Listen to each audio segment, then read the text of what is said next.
Alors bonjour à toutes, je suis très heureux de vous retrouver puisqu'on a déjà pris le temps de déjà découvrir un enseignement ensemble via ces nouvelles technologies.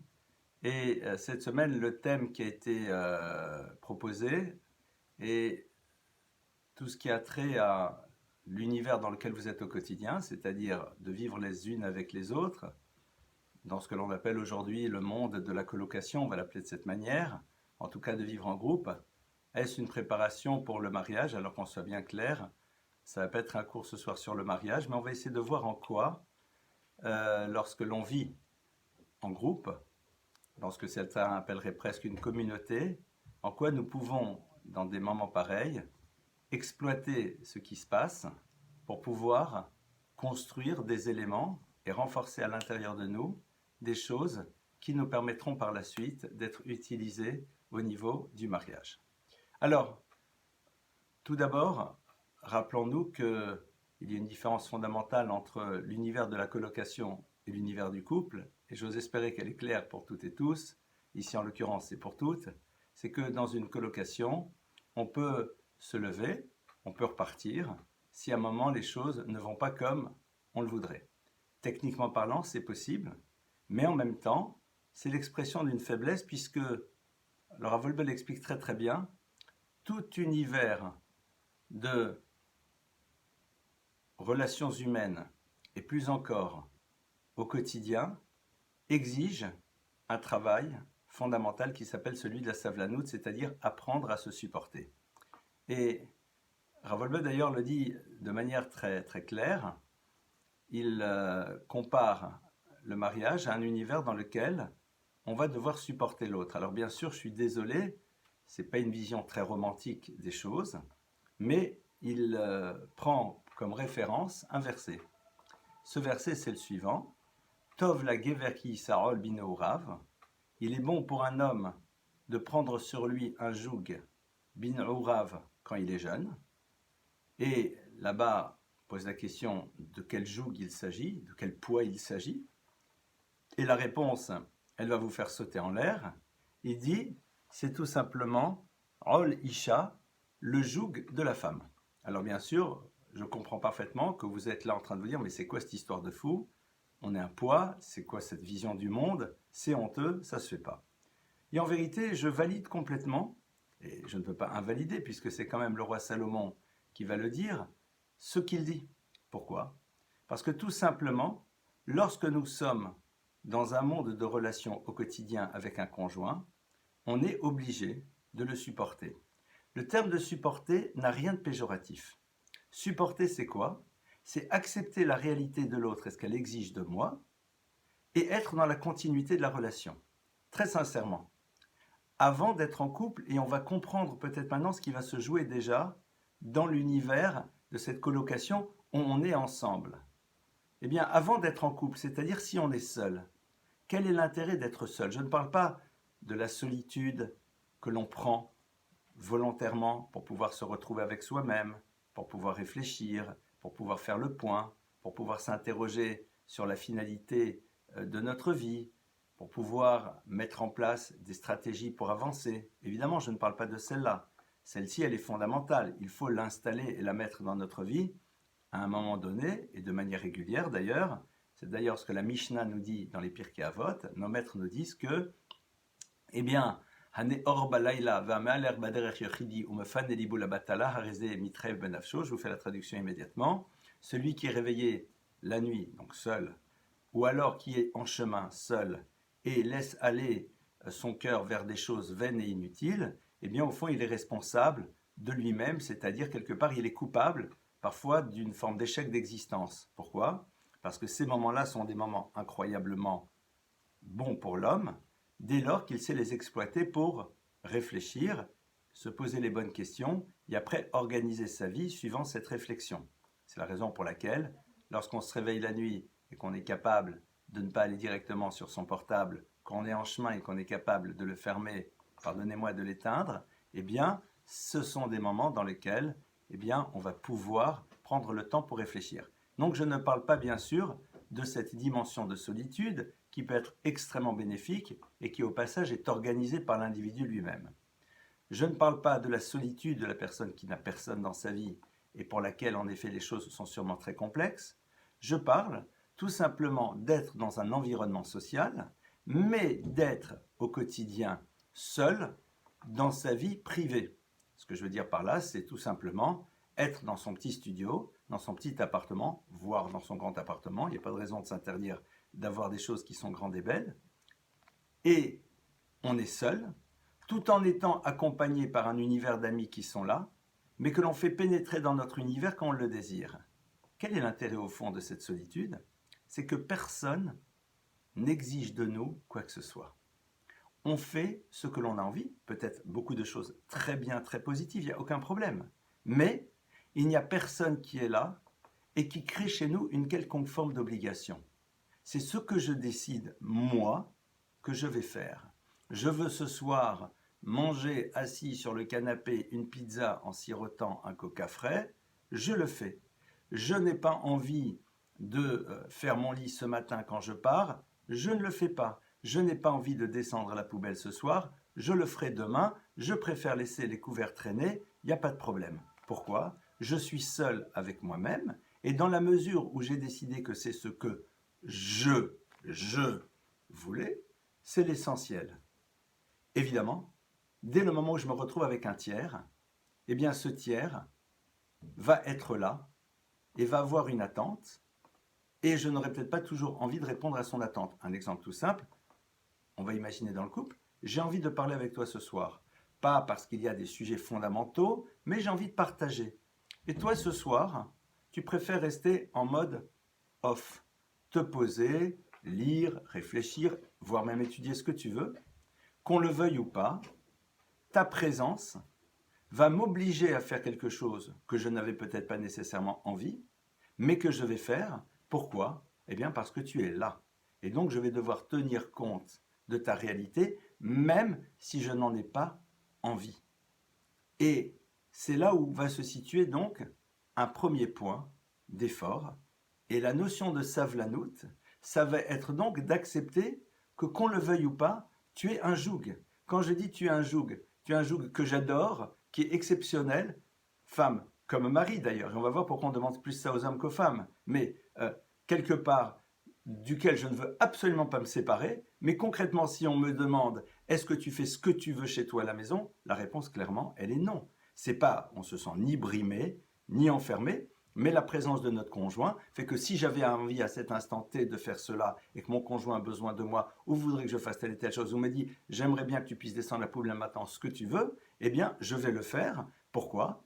Parce que l'autre est là et c'est la base même d'un monde de relations. C'est la base même d'un monde de relations. Donc, le point de départ au fond, de la même manière dans l'univers de la colocation, il va se situer là. Regardez, on est dans une chambre et je rentrais dans des exemples parfois très concrets. Nous avons deux visions de l'ordre.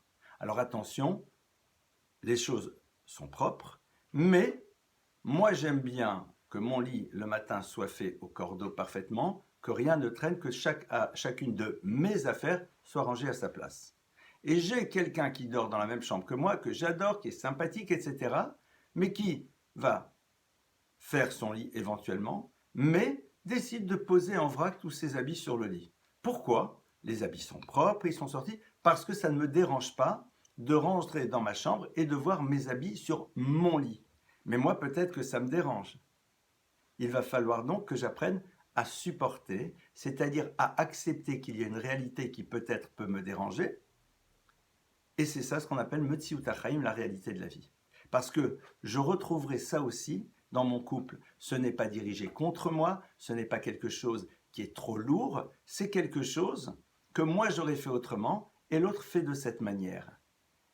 C'est vrai que s'habituer à cela, c'est au fond s'habituer à relativiser les choses et être capable d'être dans la continuité de la relation, même si à un moment, il y a quelque chose qui au fond n'est pas si fondamental, mais qui me dérange. Je vous donne un exemple tout simple. Lorsque je mange seul, je mange, d'accord? Quand je mange avec quelqu'un, et que cette personne a envie de bavarder avec moi. Peut-être que j'ai envie de manger, justement, je suis concentré sur quelque chose, je mange proprement comme il faut, mais concrètement, c'est comme ça. Que va-t-il se passer? À un moment, l'autre a besoin de me parler. Je vais être obligé de m'arrêter de manière régulière dans mon repas pour me mettre à l'écoute d'une parole sympathique, agréable, tout ce que vous voulez. Mais concrètement, je vais devoir renoncer à quelque chose que j'avais envie de mettre en place parce que ce tiers est présent, il est là. Je suis Shabbat à une table commune, j'ai envie de manger rapidement pour pouvoir aller me reposer, que sais-je. Je suis avec d'autres personnes et qui ont envie d'être dans l'échange. Il va falloir que je fasse un effort pour pouvoir rester un petit peu plus par rapport à cela. Parce que sinon, le jour où je me retrouvais dans un univers de couple, d'où est-ce que j'aurais pris ce principe qu'il faut faire des efforts et que c'est normal pour tenir compte de la réalité de l'autre? Ah, vous allez me dire, pourquoi moi et pourquoi pas lui? J'ose espérer que l'autre fera la même chose de son côté et c'est là où on se retrouvera un moment en symbiose parce que parfois c'est moi qui ferai un effort par rapport à lui, par rapport à moi, c'est lui qui fera un effort d'autres fois et c'est comme cela que l'on se retrouve. Évidemment, si on dit Prums does, d'abord à toi, après à moi, c'est qu'on est au jardin d'enfants, c'est qu'on est dans le bac à sable, il faut peut-être à un moment décider de devenir adulte. Sauvel, savoir supporter, c'est accepter une réalité qui peut-être peut me déranger et malgré tout être dans la continuité de la relation. Et sur cela, eh bien, je voudrais vous citer un texte qui est un texte du Tomer de Bora, le palmier de Devora, qui est écrit par un des plus grands kabbalistes qui s'appelle Rabbi Moshe Cordovero, qui était donc un des grands kabbalistes de Safed. Vous savez qu'on a l'habitude, chaque année, à Rosh Hashanah, d'accord, ce que certains appellent le Nouvel An, mais ce n'est pas vraiment ça la bonne traduction, je pense, d'aller faire une cérémonie qui est une coutume qui se retrouve dans tout le peuple d'Israël et qui s'appelle Tashlir. Tashlir, c'est tout simplement, on va jeter, d'accord? Tashlir. De quoi il s'agit? De notre présence à côté d'un cours d'eau dans lequel symboliquement on jette nos fautes. Évidemment, c'est un peu plus complexe que ça, mais quand on se trouve là-bas, on a l'habitude de dire entre autres un verset, Mikel kamochan nose avon vover al peshali sherit nachalato, ce qui veut dire qui est comme toi, notre Dieu, qui supporte nos fautes, etc., etc.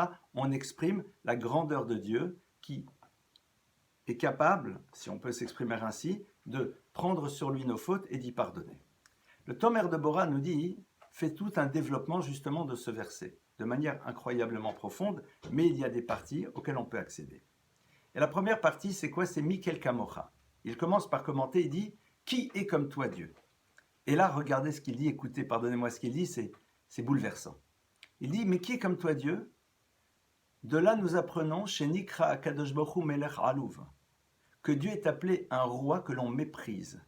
Sovel Elbon, qui supporte le mépris, Mash Eloyachi Lahu Hareayon, de manière inimaginable. Mais on va dire quoi? Dieu est considéré comme un roi méprisé, mais au contraire, nous lui rendons hommage tous les jours. Et là, il continue. Et il dit, car en effet, il n'y a pas un instant de notre vie où nous ne dépendons pas de sa volonté. Dieu décide tout.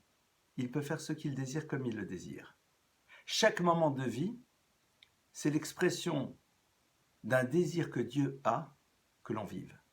Quand on rentre un petit peu dans l'univers de la Kabbalah, on comprend que, au fond, le monde est organisé de telle manière à ce que chaque instant, Hachem envoie à chaque être humain une énergie vitale pour qu'il continue à exister. Je vais vous donner un exemple maintenant, et on va comprendre un petit peu mieux. Imaginez qu'une personne fasse un petit malaise, pas grave, hein, un petit malaise vagal, c'est des choses qui arrivent. Arrive un secouriste et qui s'occupe de cette personne. Cette personne reprend des énergies et au fur et à mesure que ce secouriste lui prodigue des soins pour qu'elle reprenne ses énergies, cette personne met des coups de poing au secouriste, le frappe, l'insulte, lui crache dessus. Ça se fait pas. Eh bien, dit le Tomer de Bora, chaque fois que nous transgressons un interdit, eh bien, nous utilisons cette force que Dieu nous donne pour pouvoir aller à l'encontre de sa volonté. On dit à Dieu, merci de me donner des énergies, pardonnez-moi l'expression pour te cracher dessus. c'est inimaginable. Dans le cas de la personne qui est en train de réanimer celui qui a fait ce petit malaise, il y a de fortes chances qu'il se lève et qu'il s'en aille, qu'il dise ben, « débrouille-toi ». Dieu ne fait pas la même chose. Ça, c'est une dimension incroyable. Et de là, nous apprenons la chose suivante. C'est que ce n'est pas parce qu'à un moment l'autre ne fait pas ce qu'il doit faire que nous ne devons pas continuer à agir de la manière dont on doit agir vis-à-vis de cette personne. Et c'est quelque chose que l'on retrouve dans cet univers. On vit en groupe, on vit ensemble. Il arrive à tout le monde à un moment ou à un autre de dysfonctionner. Il arrive à tout le monde à un moment ou à un autre de ne pas être sympa, de ne pas faire ce qu'on lui a demandé, que sais-je. Évidemment. Et la question est de savoir, ok, l'autre n'a pas agi comme il se doit, mais est-ce que pour autant, je dois de mon côté arrêter à faire ce que je dois mettre en place vis-à-vis de cette personne? Ça, c'est la question qu'on doit être capable de se poser. Est-ce que on doit être capable d'être dans la continuité du don, même si à un moment, l'autre n'agit pas comme il se doit d'agir? Ce n'est pas quelque chose de simple. Et vous verrez ça par la suite avec vos enfants. Un enfant a fait une bêtise. Ce n'est pas pour autant qu'il n'a pas besoin toujours de vos câlins, de votre sourire et de votre présence. Vous allez continuer à lui donner, même si par ailleurs, il a mal agi. Bien sûr, si vous prenez les exemples extrêmes, ma copine, elle est venue, elle m'a insulté, elle m'a tout cassé, elle a brûlé mes affaires, comment veux-tu que... Oui, je comprends, mais généralement, c'est pas ça. C'est pas ça. C'est-à-dire, on a ici un travail incroyable que l'on peut apprendre à faire par rapport à soi-même. Et Rav Wolbe, au passage, disait à tous les khatanim, tous les jeunes fiancés, lorsqu'ils lui posaient la question suivante, sous la choupa, à quoi doit-on penser? Eh bien, eux s'attendaient à ce qu'ils leur disent les brachot, les tfilot, les mondes supérieurs. Il leur dit non, non, non. La première chose à laquelle tu dois penser, c'est que tu prends sur toi, entre guillemets, de supporter ton conjoint, quelles que soient les circonstances. Ça veut dire, et comme j'ai dit, supporter n'est pas à prendre au sens péjoratif. Supporter, c'est aussi supporter, évidemment. C'est-à-dire d'accepter la réalité de l'autre telle qu'elle est et de continuer à lui donner, même si parfois ce n'est pas exactement ce que tu aurais voulu. Et évidemment, ça ne sera jamais comme tu aurais voulu, parce que le soir où tu as envie d'être seul, l'autre te demandera d'être avec lui. Et donc, évidemment, à partir de cela, on peut parfaitement comprendre que on sera obligé de supporter. Ça ne sera pas nécessairement lourd, pesant, complexe, mais ça sera ça notre réalité, comme nos enfants. Quand nos enfants viennent dire papa, maman, nous on aimerait rester tranquille, parfois se poser. Eh bien, on est obligé d'accepter que l'enfant est là, et comme il est là, nous devons mettre de côté quelque chose qui nous aurait intéressé et qui est totalement légitime pour pouvoir nous consacrer à lui. L'idée, c'est que ça soit une forme d'aller-retour à l'intérieur de la relation. Et cette dimension-là, c'est celle que l'on peut déjà commencer à installer dans l'univers de cette relation de groupe pour apprendre à développer cette qualité-là.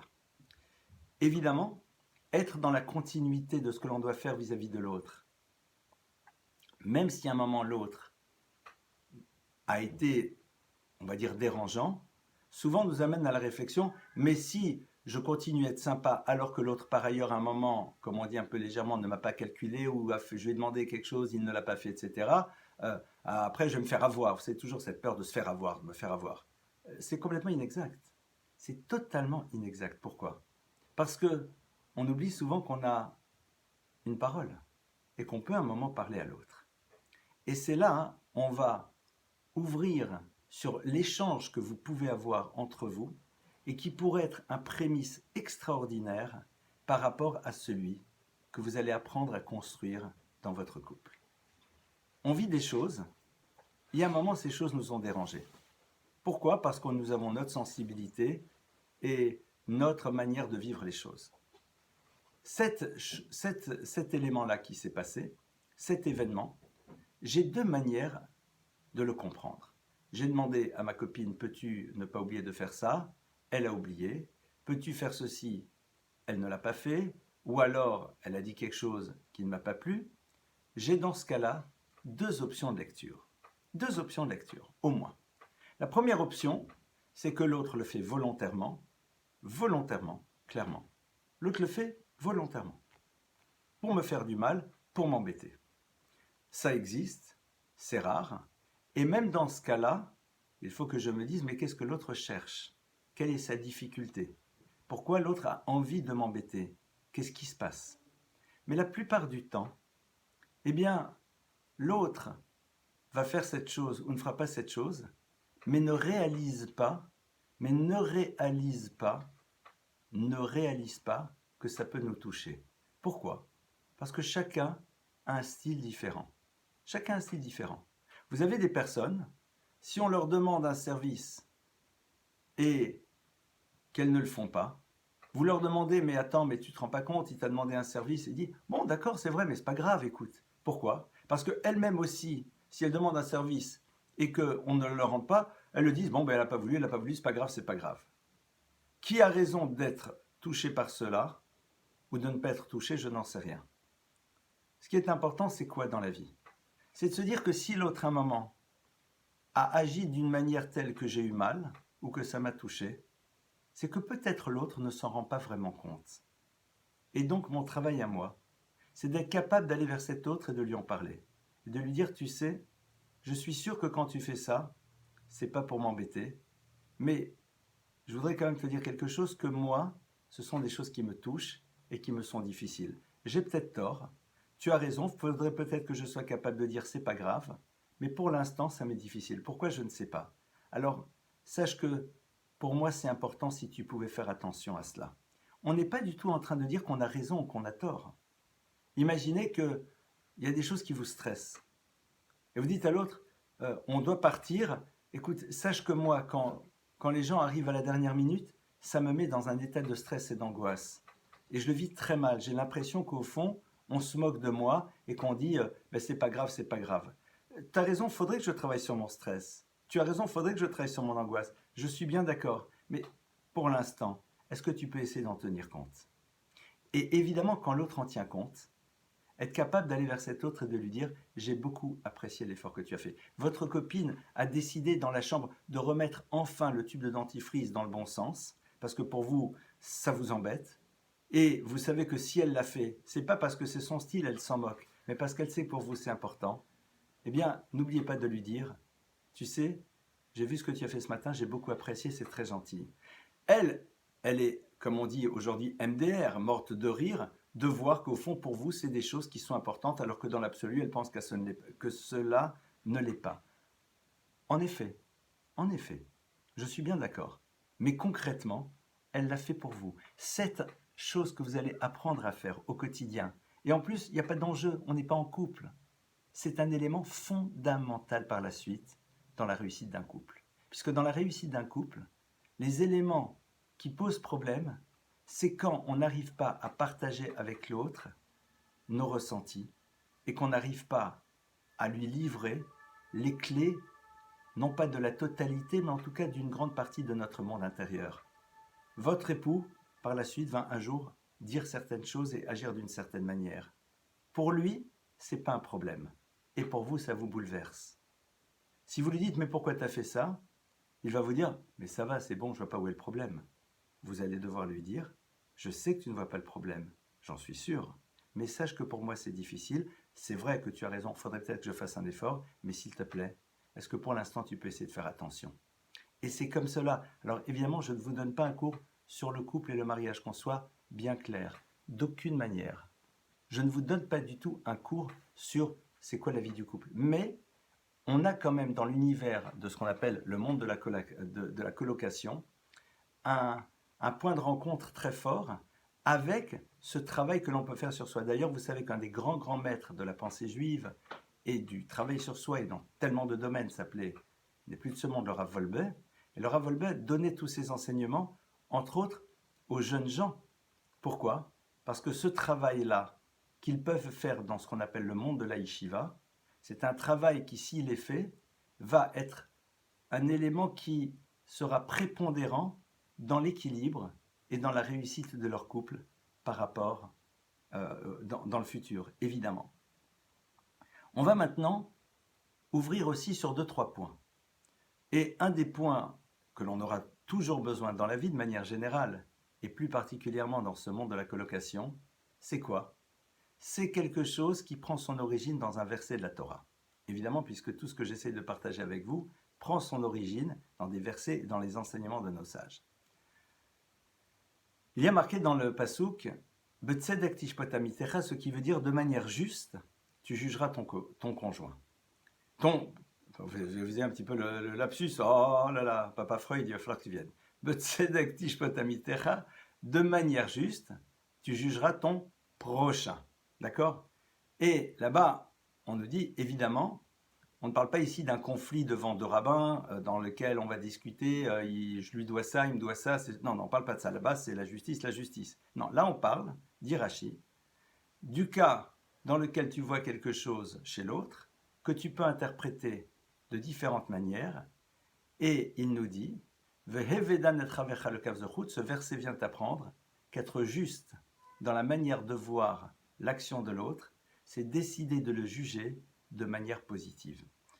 Et apprendre à juger de manière positive, pour certains, est relativement simple, et pour d'autres, dramatique. Et ce qui est très intéressant, c'est de voir que souvent, on juge de manière positive dans des cas dans lesquels il ne le faudrait pas, et dans d'autres cas, eh bien, on veut juger autrement. Je vous donne un exemple, et désolé, j'arrive avec mes gros sabots, et je mets le pied dans le plat, mais c'est pas grave, j'en parle quelques instants. Dans l'univers d'une rencontre masculin-féminin. Et brusquement, je tombe sous le charme des beaux yeux de ce jeune homme tellement sympathique, au sourire ravageur, à la carrure avantageuse, à la décontraction, et en même temps, enfin voilà, d'accord, le fantasme, et puis après le réveil sonne, et puis on voit que la réalité c'est autre chose. Et cette personne, à un moment, fait quelque chose qui n'est pas très correct. D'accord? Si on est déjà un peu amoureux, amoureuse ici en l'occurrence, ou amoureux dans l'autre sens, on aura tendance systématiquement à juger positivement. Pourquoi? Parce qu'on a envie de continuer à voir l'autre de belle manière. Pourquoi? Parce que ça nous intéresse. C'est pour ça que dans ce genre d'univers, vaut mieux en parler pas à votre meilleure copine, parce qu'elle n'a pas plus d'expérience que vous, je peux vous le garantir, même si elle est brillante, intelligente, mais ça c'est un domaine dans lequel elle n'est pas encore très présente, d'aller voir quelqu'un qui est déjà peut-être démarré depuis un certain temps, et qui vous ouvrira sur les lectures possibles que l'on peut avoir de ça. Pourquoi? Parce qu'ici, l'enjeu est fondamental. C'est-à-dire, oui, on va juger positivement, il ne s'est pas rendu compte, etc., etc. Néanmoins, vigilance, analyse, si ça se reproduit, pour éventuellement penser que ça révèle autre chose. D'accord? Ça, c'est un yosod, c'est un principe fondamental. La Torah nous dit de juger de manière positive, et on va voir comment, et surtout dans le cadre de votre univers, mais ça ne veut pas dire être naïf.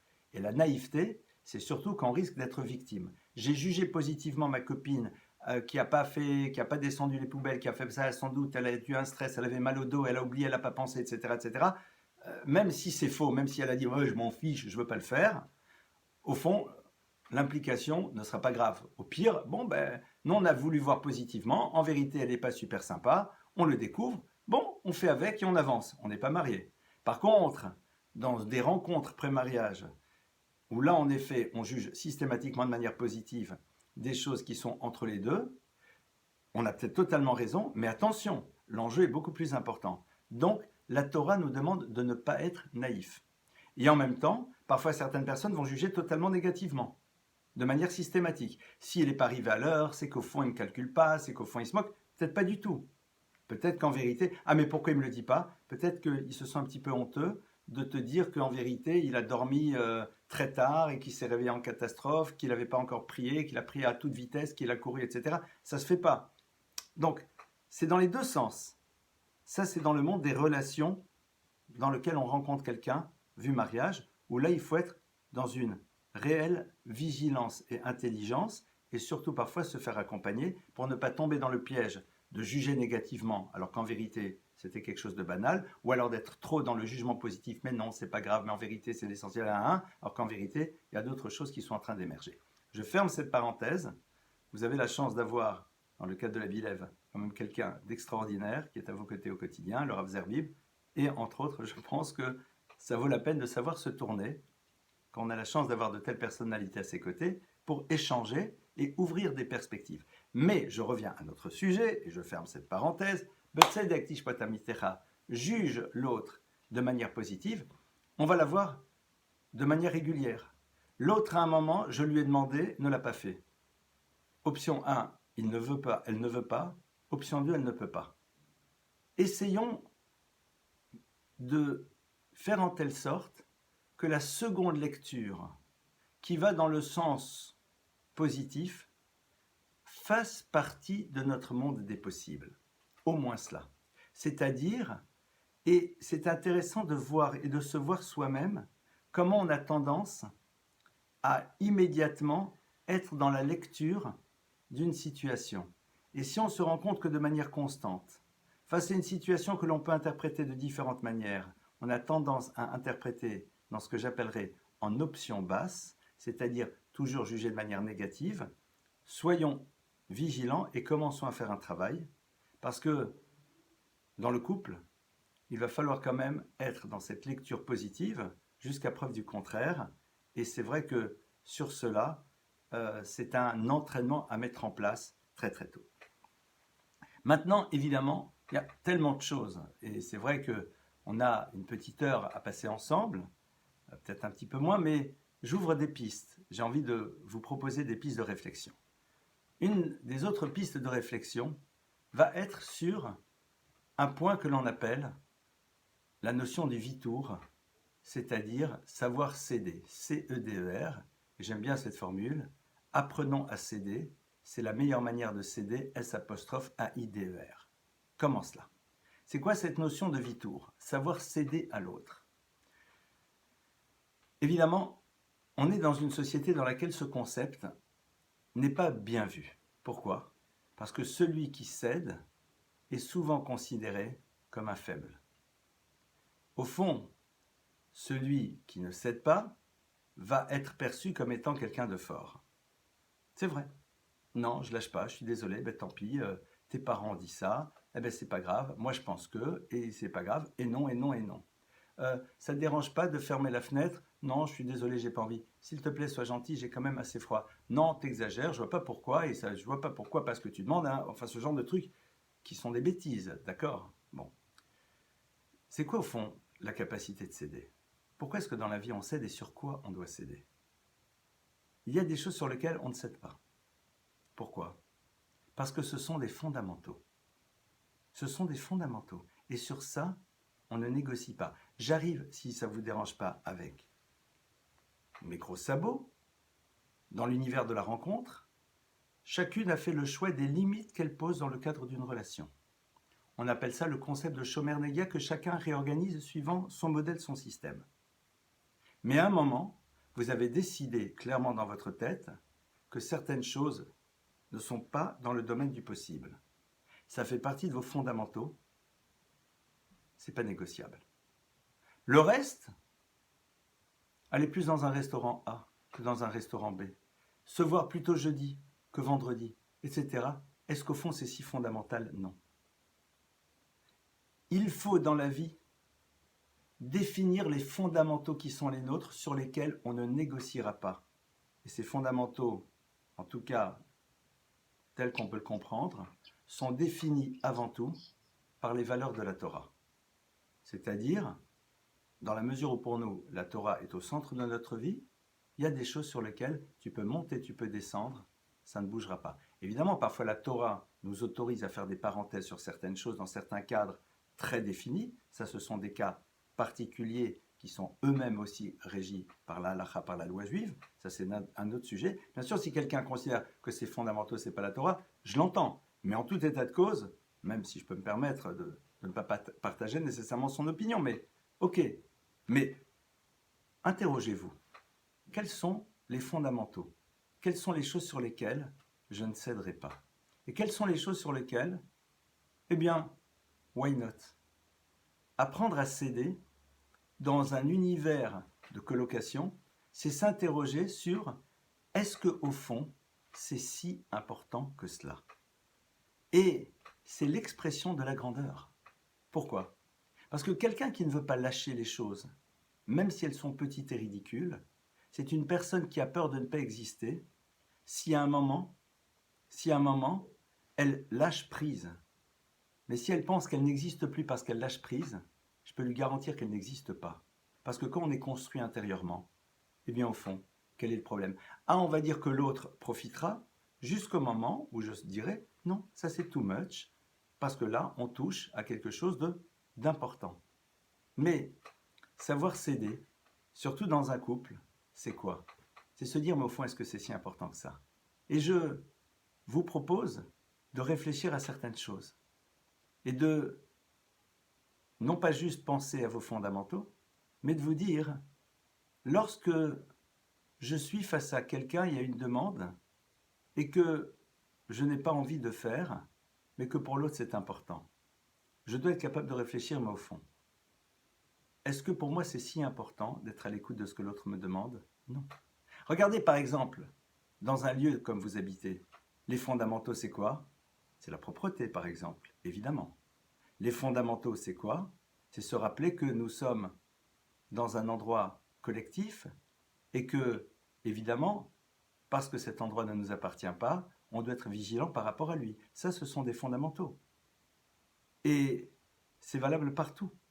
C'est valable partout. C'est valable partout. Et à nous d'y réfléchir. Quels sont les fondamentaux qui doivent être présents dans le cadre d'un univers dans lequel on vit ensemble, dans un cadre communautaire? Eh bien, moi j'ai envie de vous dire, c'est relativement simple à les connaître. C'est tout simplement se rappeler de ce que la Torah nous dit. V'avta l'oreacha kamocha, tu aimeras ton prochain comme toi-même. Et rappelons-nous de ce que le Targum Yonatan nous dit. Man de sanilach le chavrech le tavid. Ce qui te serait insupportable, ne le fais pas à l'autre. On n'apprécierait pas le matin de rentrer dans un endroit tout sale. Non. Alors pourquoi on le laisse?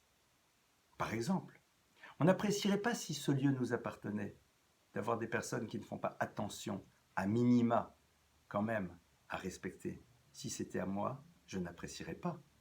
Alors pourquoi je me permets de le faire? Etc., etc. Et ça, c'est quelque chose qui est très intéressant parce que on va s'habituer à créer cet état d'esprit qui servira énormément dans les vies de couple. Vous savez que de la petite expérience que j'ai dans ce domaine, eh bien, je peux vous garantir que souvent, les problèmes numéro un qu'on retrouve dans les couples, c'est quand les gens ne savent pas céder.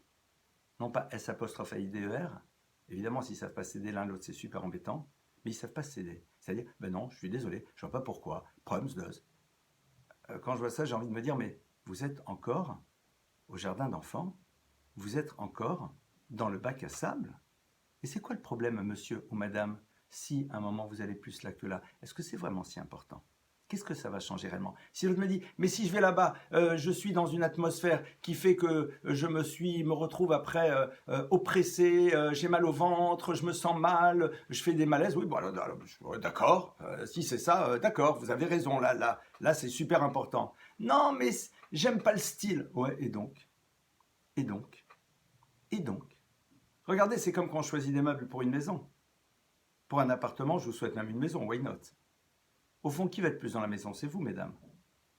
Un peu moins que vos conjoints. Pourquoi? Parce que même si vous travaillez, c'est vous qui allez créer une atmosphère. Ben, un garçon va lui dire quoi?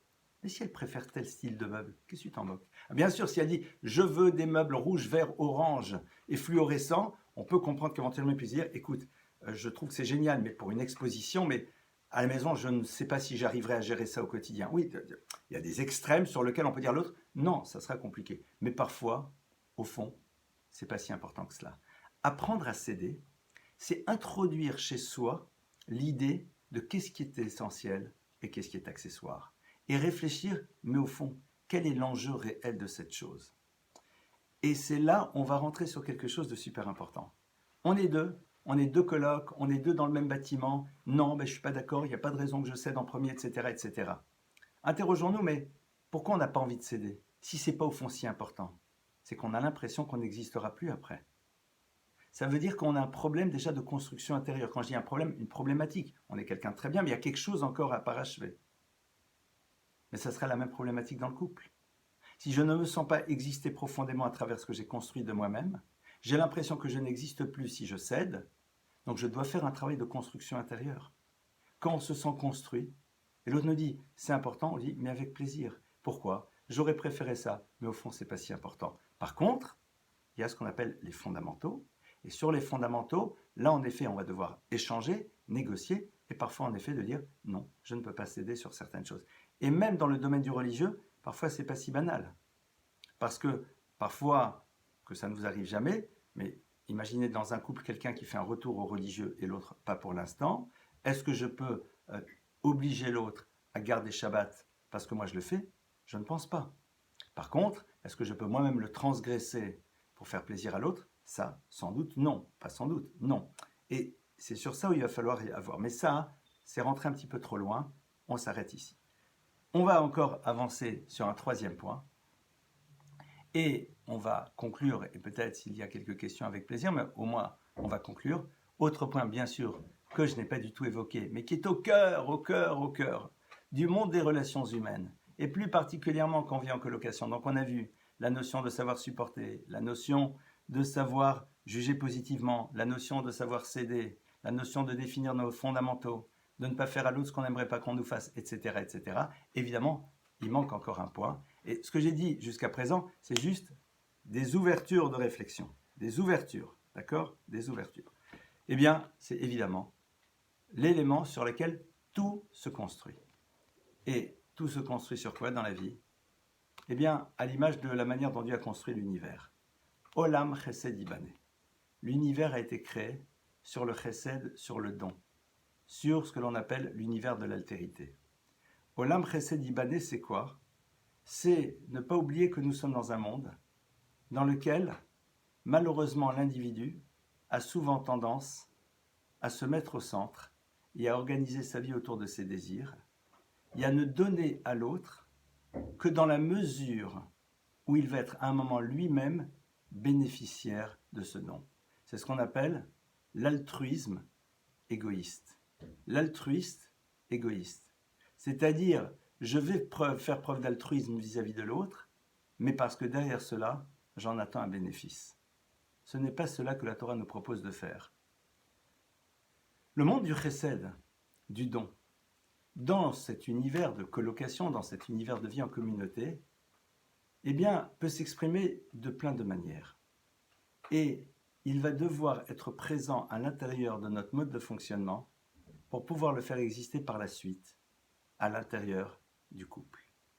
Pourquoi? Parce que, tout simplement, un couple dans lequel le chesed n'existe pas est un couple qui, à terme, va disparaître. Il sera peut-être techniquement là, mais le couple ne sera plus présent. On va se dire, mais quel chesed? Et c'est là où, en effet, on va réaliser que faire du chesed, faire du bien, c'est quelque chose de relativement simple au quotidien. Il y a tellement de petites choses que l'on peut faire pour l'autre, qui ne demandent pas beaucoup d'efforts et qui sont un plus.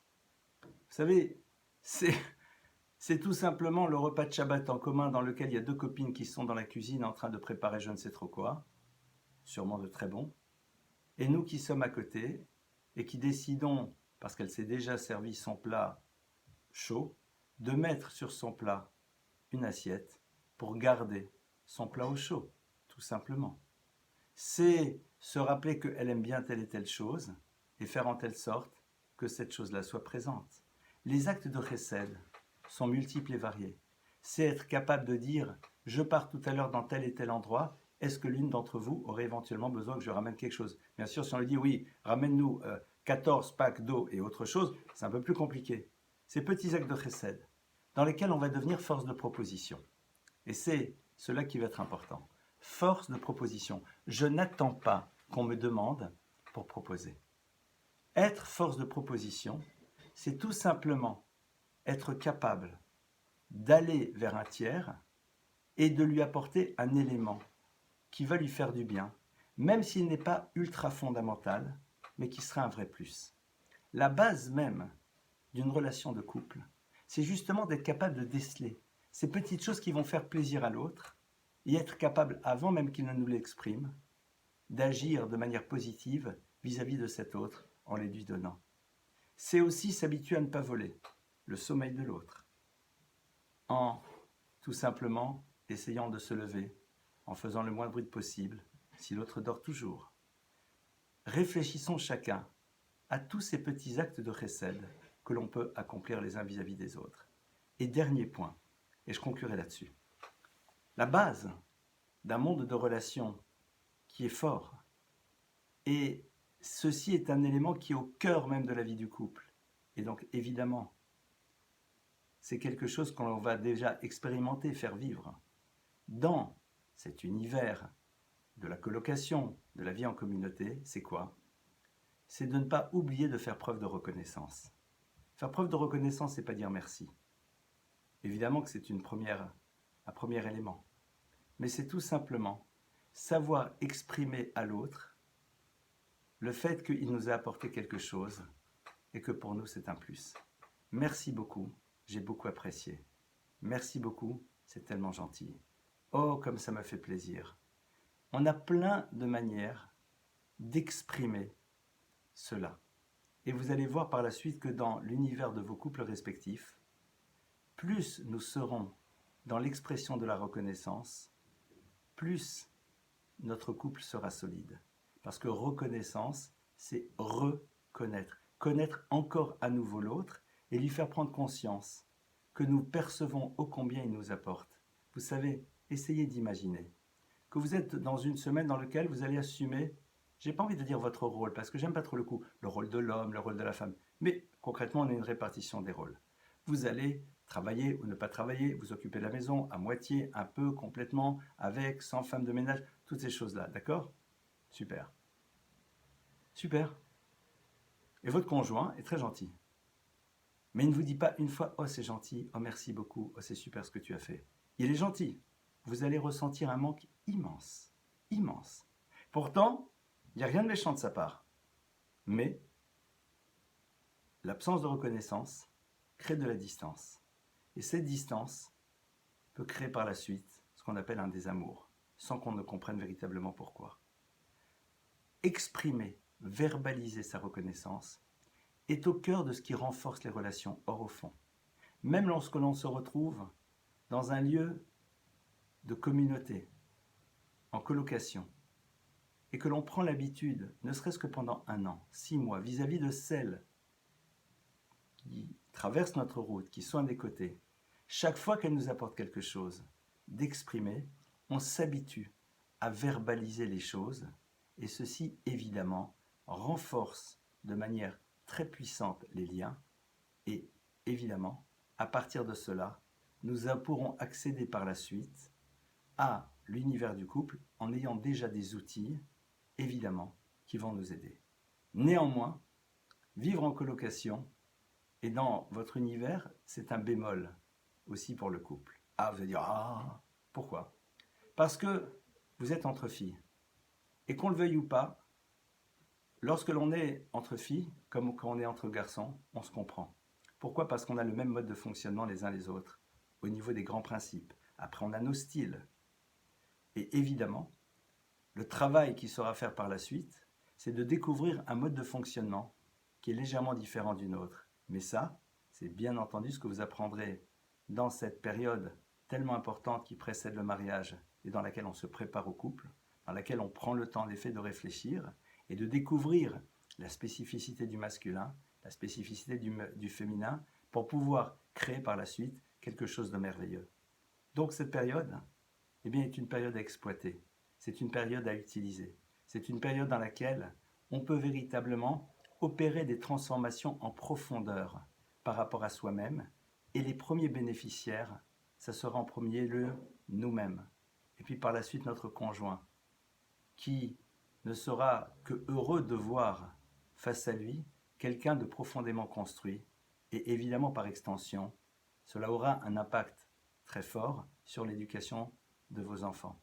À partir de cela, eh bien, j'ai envie de vous souhaiter de savoir vivre pleinement et utiliser de la plus belle manière qui soit cette période pour pouvoir en effet grandir dans tous les domaines et que cette expérience, ce travail qui se fait au quotidien, soit là pour vous aider à accéder par la suite au plus grand bonheur qu'il soit dans tous les domaines. Je vous remercie évidemment de votre écoute et je vous souhaite beaucoup de joie, de réussite, de bonheur, de santé dans tous les domaines. Je me le souhaite, je nous le souhaite à toutes et à tous. Amen, va amen.